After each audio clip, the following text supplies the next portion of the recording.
Assalamualaikum warahmatullahi wabarakatuh. Saya pelajar Diploma Pendidikan UNITA yang sedang mengajar di MRSM Balik Pulau.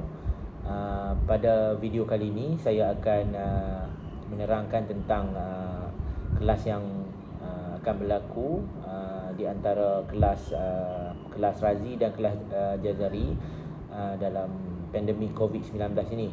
Walau bagaimanapun, alhamdulillah, dan saya rasa bersyukur kerana terdapat pelajar tingkatan 5 di MRSM Balik Pulau dan saya berpeluang untuk membuat kelas secara bersemuka bersama mereka.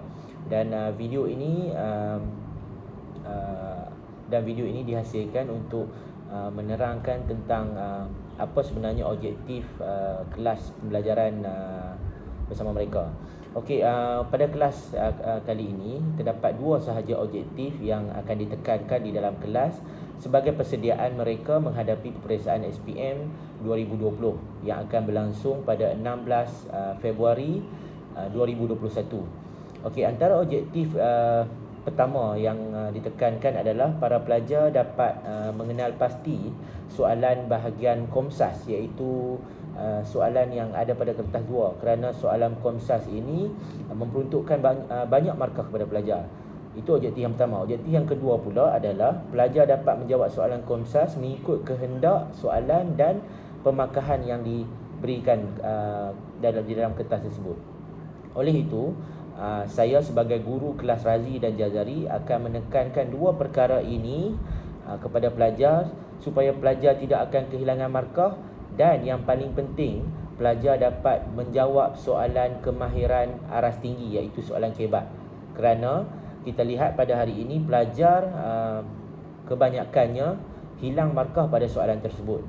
Okey, pada sesi awal kelas, guru menerangkan secara dasarnya soalan Komsas yang akan keluar di dalam peperiksaan, yang memperuntukkan beberapa markah pada soalan 2A, 2B, 2C dan 2D.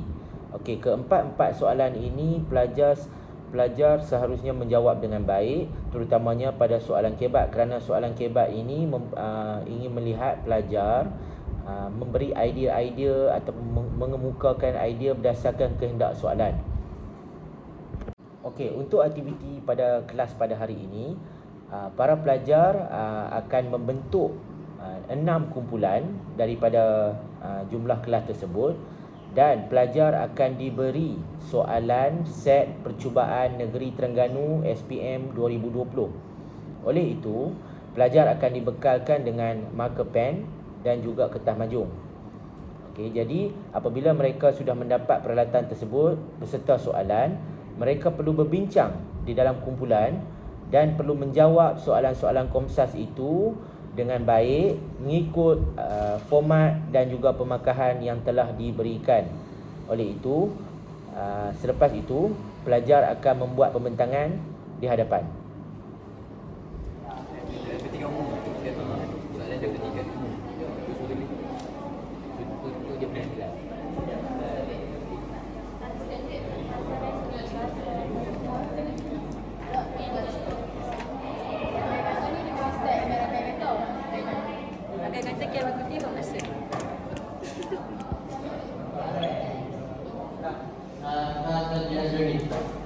Okey, itu soalan satu.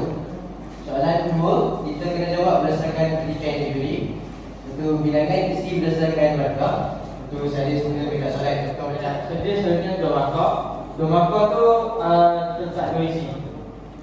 Lepas tu soalan D2, soalan kita tukar daripada maksudnya tu tukar kepada konteks lain. Selalunya soalan nombor 1 ni dia akan tanya pasal isi yang ada dalam petikan tau. Tapi untuk paper ni dia tak tanya pasal isi dalam petikan, dia tanya pasal rangkaian kata. Jadi rangkaian kata akan ada. Alhamdulillah, apabila pelajar telah melakukan aktiviti kumpulan, menjawab soalan-soalan yang telah diberikan tadi, guru akan menjemput setiap kumpulan untuk membentangkan hasil jawapan mereka, dan guru memberi komen dan memberi teguran jika ada kesalahan-kesalahan yang mereka lakukan.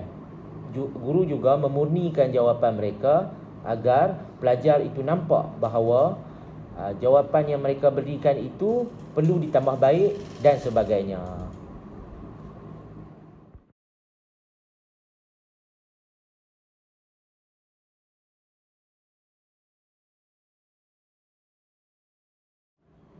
Walau bagaimanapun, pelajar-pelajar yang lain yang sedang menyaksikan pembentangan daripada kumpulan itu dibenarkan memberi maklum balas, dibenarkan bertanya soalan berkaitan apa yang mereka tidak faham ataupun memberi penambahbaikan berdasarkan apa yang kumpulan pembentang itu telah terangkan kepada pelajar-pelajar lain dan kepada guru.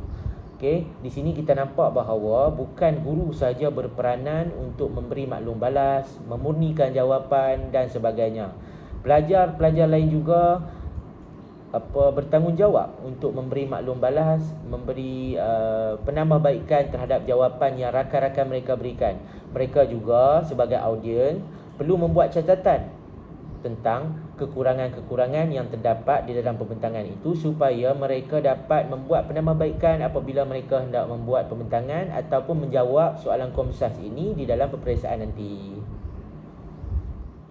Pada sesi akhir aktiviti atau sesi kelas pada hari ini, sememangnya kebiasaannya pada kelas saya akan mengambil masa lebih kurang 5 minit ke 7 minit untuk memberi sesi refleksi kepada diri saya dan juga pelajar.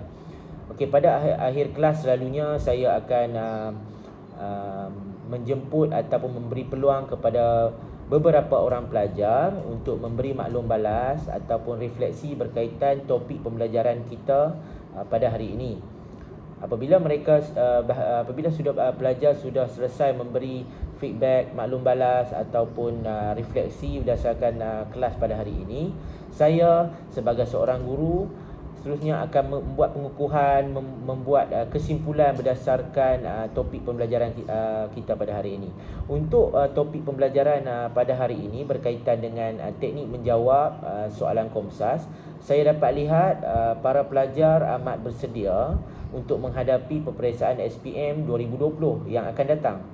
Jadi sudah tentu perasaan gembira itu hadir di dalam diri saya kerana pelajar amat sedikit membuat kesalahan-kesalahan kecil yang mereka sering lakukan pada peperiksaan-peperiksaan yang sebelum ini.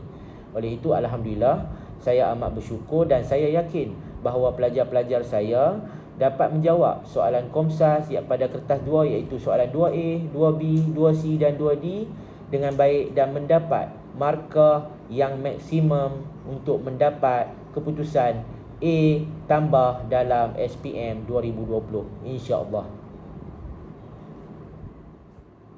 Akhir kata, pada kelas pada hari ini, selain kita mendapat ilmu berkaitan dengan teknik menjawab atau berkaitan dengan ilmu-ilmu Komsas, pelajar-pelajar juga melalui aktiviti tersebut mendapat beberapa nilai murni dengan apa yang mereka lakukan. Antaranya adalah sifat kerjasama, bertanggungjawab, hormat menghormati dan kegigihan.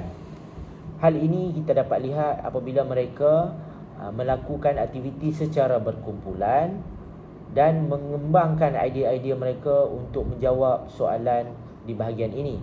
Selain itu, pembelajaran abad ke-21 juga saya menggunakan teknik burning question, KWL chart, group work dan juga discussion ataupun kita kenali sebagai perbincangan di dalam kumpulan. Oleh itu, teknik ini saya gambarkan ia sebagai teknik yang paling berkesan kerana pelajar bukan sahaja melakukan aktiviti berseorangan tetapi melakukan aktiviti di dalam kumpulan, berkongsi idea, belajar menerima pendapat rakan-rakan yang lain dan juga mereka dapat menghasilkan jawapan yang berkualiti. Dalam kelas pada hari ini juga saya menggunakan strategi pembelajaran kooperatif, pembelajaran berpusatkan murid dan guru menjadi sebagai moderator ataupun penambah baik kepada pelajar dan guru memantau hasil-hasil pelajar dan memberi teguran, memberi penambahbaikan dan sebagainya seperti teguran. Selain itu, strategi pada kelas hari ini juga saya sebagai seorang guru menggunakan teknik pembelajaran berasaskan inquiry, iaitu terdapat beberapa soalan yang pelajar soalkan kepada saya dan saya memberi maklum balas kepada mereka agar mereka dapat memahami apa yang mereka pelajari pada hari ini. Oleh itu, sekian sahaja video untuk pembelajaran kita pada hari ini.